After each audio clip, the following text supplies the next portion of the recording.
बड़ी बिजोड़ भूख लागल तो सोचता रे जे कौन बुद्धि सोची जे हमार नवातवा निरठ बच जावा हमार पेटवो भर जा। हाँ ये बात है। तब यह भाई सोचत रहल तो का कोइले जे चिउरवा के गठरिया खोल के आ वही में से जुरी से चिउरवा निकाल रहल। अच्छा आ गोगरिया में डालो तारे बोर लाल। हाँ डालो तारे चिउरावा जे दूधवा में डाल दे तनी फूल जाई छान के खा ले हमार दूधव चिउरव निरठ बच होला बाबा का हो भूख लाग रहा भाई के। हाँ भूख लाग रहा है भाई के। हाँ चिउरा एक पसरी निकाल के हाँ आज जाना घोइला में दूध रहे घोइला में हाथ बोरले बड़े। हाँ अच्छा अब ए बाबू हाथ ना घुसे तो ऊपर से घुसावे के रहे जबरदस्ती हो। घोइला में जबरदस्ती हाथ घुस गए। हाँ ठेल के घुसा देले। अब लागो तारे निकाले ए बाबू अब गगरी में से हाथ निकलत नहीं। हाथ तो गगरी में फंस गई। अब हाई सुको करा से पटका पटकी कइले गगरिया से पटका पटकी कइले हो। ए बाबू अब वही गगरिया से माने लोटा ओकरा के झारस हाथ हैंग फंस गए रे बस खूब लटकनिए पर। हाँ आए बाबू तू तनी कमे हाथवा भाजो हम अखियो पर लाग। अच्छा तो ए बाबू अब यह भाई के हाथ छूटत नहीं गगरी में से निकलत नहीं निकलत। तो ले कागवा से एक जना राही दोसर चली आवत रहे तो उनका से कहले जे भाई सुनबा है ना हई तनी गठरिया बांध के ए भाई चिउरवा हमरा मुड़िया पर ध द आ हई एगो कान्हा पर चादरा लेले बानी ओढ़े खातिर ए चादरवा से हम आगे हैंगा गगरिया आगवा खोल लेतानी आ चादरवा से तू कान्हवा पर से ओढ़ा दो ढाको के दीह क्यों क्या ना बुझाई। अब यह वही लखान कदल सुराही वो अपन रास्ता धैले चल गई। आई है भाई मुड़ी पर चिउरा लेकर ससुरारी पहुँचल ससुरारी पहुँचल बड़े तो वही जुग सुनावता तारा के। जब ससुरारी जाता रहे तब एगो चिउरवे नु लौकता मुड़िया पर उनकर सार कहता रे सन अब दुआरी पर हाथ खाली बाजन तब उतार के धर गगरी में फसल बा तो कहता रे जे बाबू हो तार लइका जनब लगी हमार ससुर रनी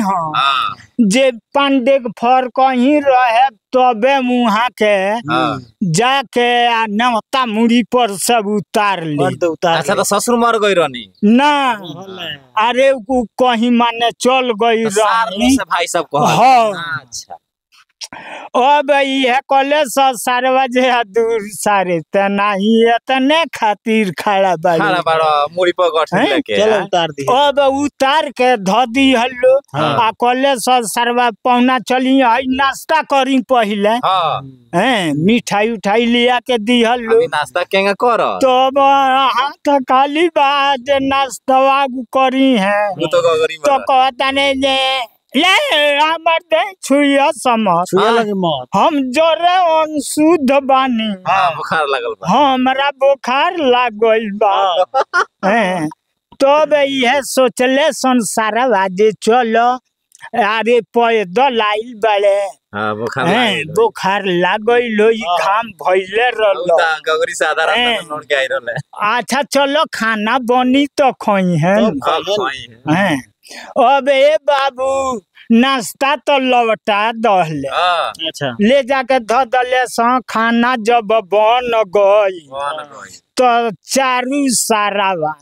सोचा तारे से जे पहुना कोहनाइलो बाले बुझाता तो उनका के अब की परीक्षा के छोड़े के बाद छोड़े के नहीं खे देखियो ले छोड़े के नहीं तो जहे तो शिकायत करी हाँ कांख में हाथ लगा के टांग के ले आवे अब यह चारू सार सोच के आवो तारे सो पहुना के लगे आ जैसे ये कांख में हाथ लगावे के चाहत तारे सन तैसे कह तारे अरे बाप रे बाप अब हम ना जिए अब हम ना जिए काहे हो आ तो काहे हो आ तो ये बाबू हमार देह के मत छुई आज बुझाता जे हम रहब ना चल जाए जी गोगरी में हाथ फंसल बा हाँ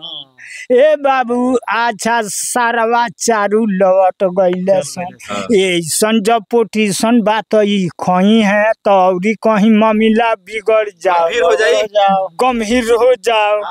हैं तब लेक उनकर रतिया छनिया तर के ओरिया ध के अखाड़ा बिया झांकतिया तो जब सारवा हट गईले से उनका लगवा से तब रतिया कहतिया कसहु नाती घरे एक है काठरा खात रहल आ हे जुग तारा भूखिए नहीं खेला जरे अनशुद्ध बाड़ हैं तो अब मौगी से चारू के सुनत नहीं खनु के सुनत देखत नहीं खे आ तब कहले जे गुजरी है चादरवा ना हटाओ तब कमाल देखो तब देखो अब मौगी चादरा हटावती है तब देखते दोनों हाथ गोगरी में पहुँचल मनवा खाओ कैसे हैं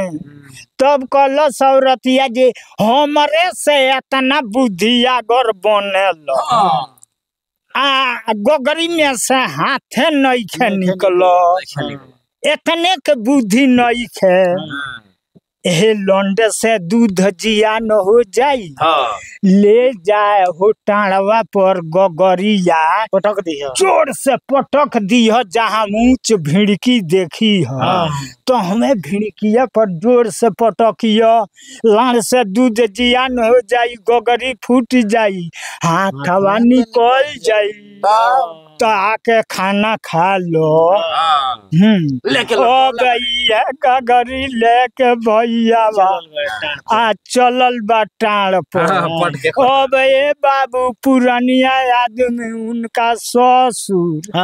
उनका से 10 मिनट पहले जाके टाड़वा पर राती खान मैदान होके झाड़ा फिरे बैठल हाँ बैठ गई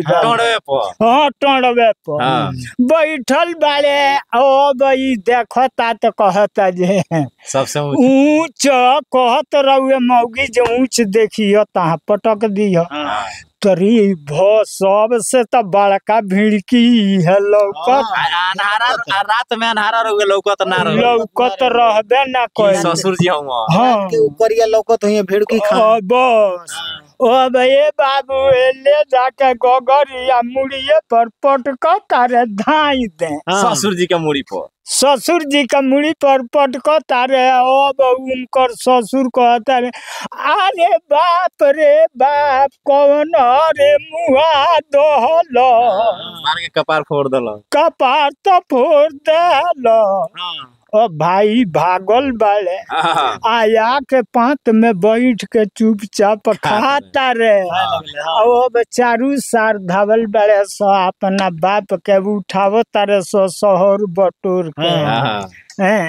अब जब बुढ़ऊ उठ के बैठल है तब सोचा तारे मनवा में अरे बाप रे बाप जब खून इतना गिरल बा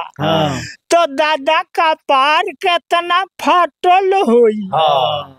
तनी है गाटोई जे कहाँ लेके कपड़ा फाटल बा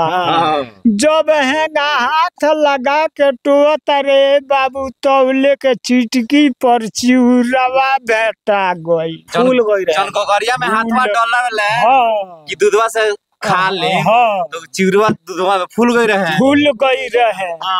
अब ये बाबू ऊ पल पल हो गई रहे चिउरा फूल जाला तो हैं। फल हो जाला पल पल हो गई रहे बाबू अब ऊ चिउरवा लेके बुढ़ऊ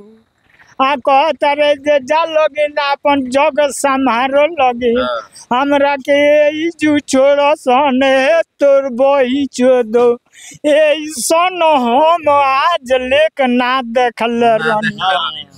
रे भोल मरल सब भोल पिलुओ पर बतावा गइल। भल मार के कपार फोड़ हैं? खून गिरल भल पिलू ऊपर गइल सा हैं अब ए बाबू चिउरा लेके भाई वही टाड़ पर चाचा रात भर बैठ रहे अच्छा जबे बिहान होई तबे देखे जे कौन ई पिलुआ हो जे इतना गदाइल बा हैं